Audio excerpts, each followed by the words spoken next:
Welcome to the poet Huron state.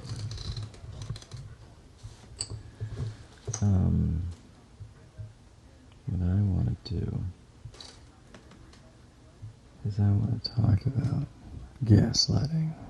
I think it needs to be done. It's one of the most critical elements of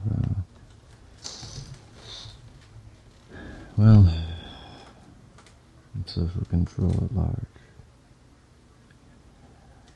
You know, this isn't a podcast, it's a social mirror. And if that makes you uncomfortable, then good. Then I suppose it's starting to work.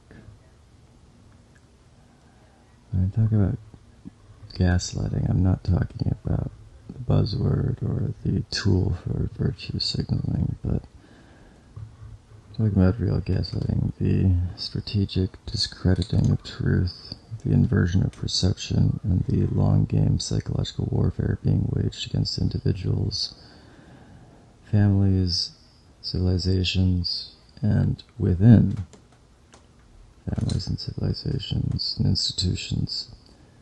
I'm not talking about opinions.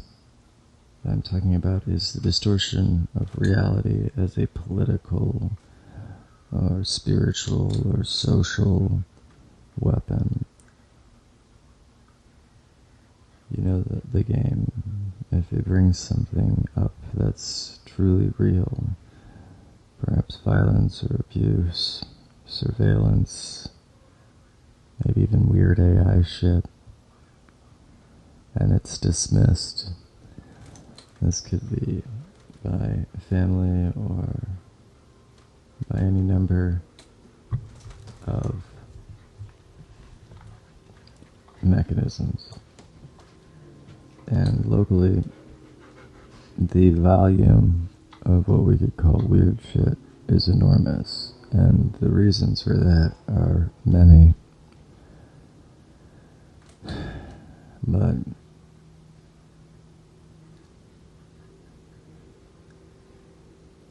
the pervasiveness of gaslighting is such that it's become a tool of really social transcendence in this scamocracy that's been built. And so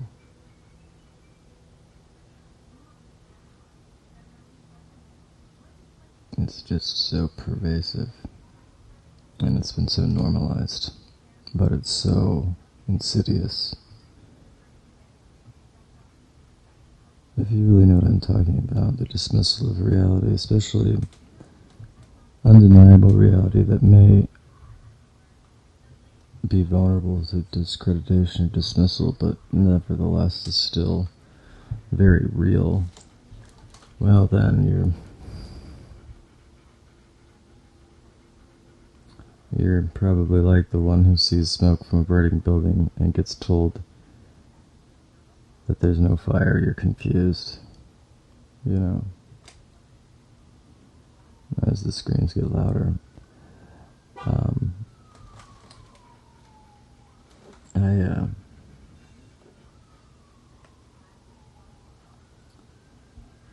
Oh boy, the different ways in which I have seen people get discredited, and even, frankly, have had myself get discredited.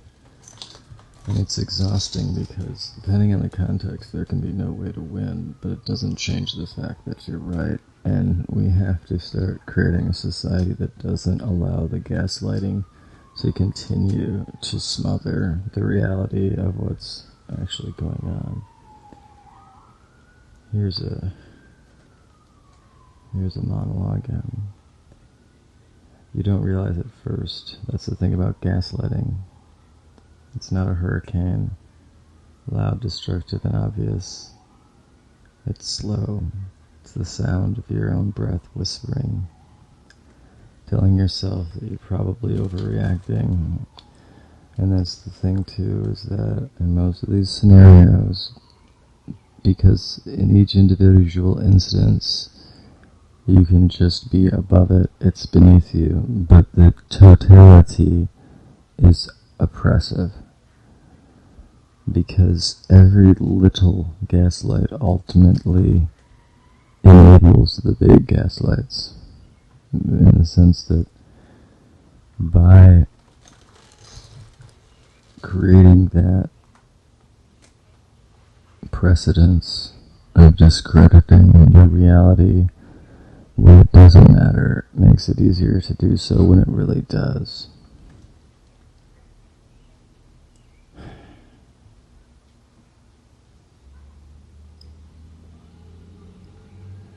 You may remember a time when you were growing up that your parents were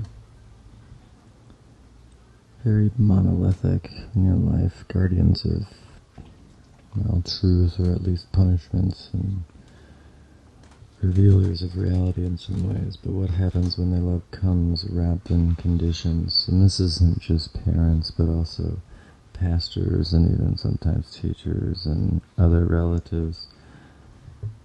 It can even get more complex than that. Almost any authority figure. When affection is currency, you earn by being obedient, agreeable, or having humility.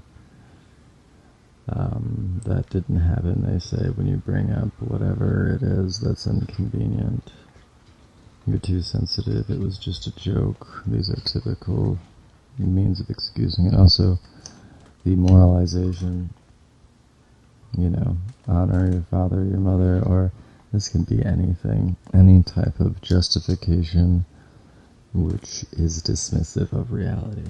And these are plentiful. They occur on our news programs all the time. In fact, it's become so commonplace that just having a good grasp of reality is intentionally made more difficult.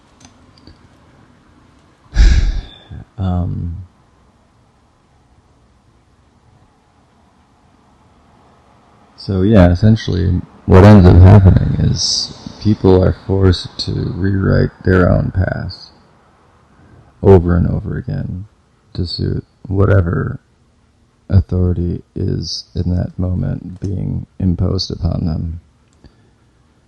And then eventually, you can't trust your memory because you've been conditioned to constantly prune and curate your past in order to accommodate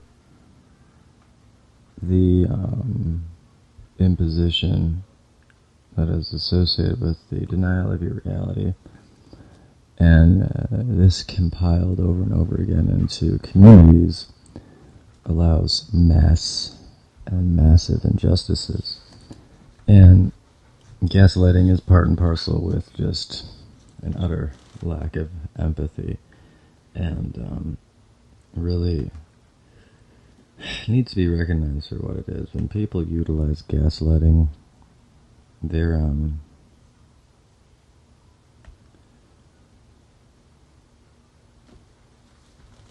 not good people.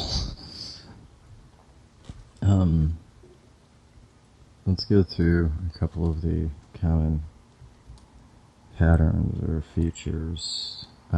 Denial and lying. You may bring up an issue or concern. You're told that it never happened or that you're misremembering.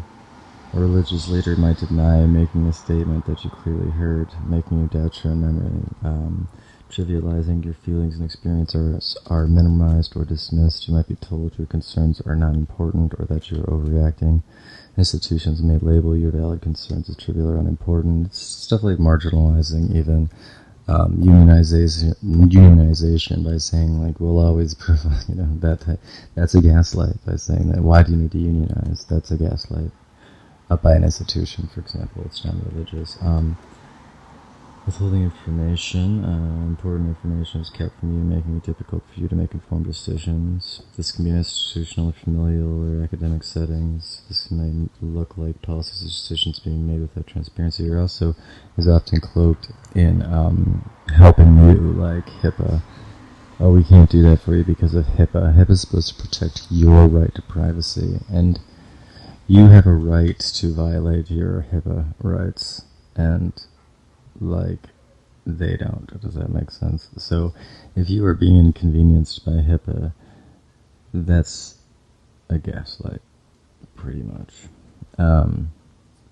Diversion the conversation is turn around to question your motives or sanity. So rather than responding to what you're saying as real at all, they're actually questioning whether you're valid at all in anything that you say, and just turn it as not only what you're saying not real, but you should feel guilty about saying it.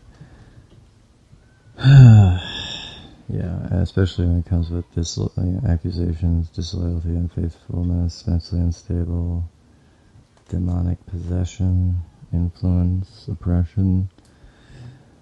And then countering your memory of events as questions or contradicted. And this is, and then obviously rewritten by the conversation, forcibly rewritten. You might be told that you are wrong about what happened, even though you're right. So the things that you need to do is you need to trust yourself, trust your instincts, and educate yourself about these things. Set boundaries with institutions and the people around you. And question their motives and their authority, but just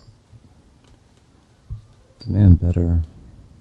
Don't let yourself be gaslighted and told how you feel or what you think, or told what to do when it's not what you want to do or what's best for you. What's going on in this town? It's complex and pervasive, but one of the most important things that needs to happen is we need to start listening to one another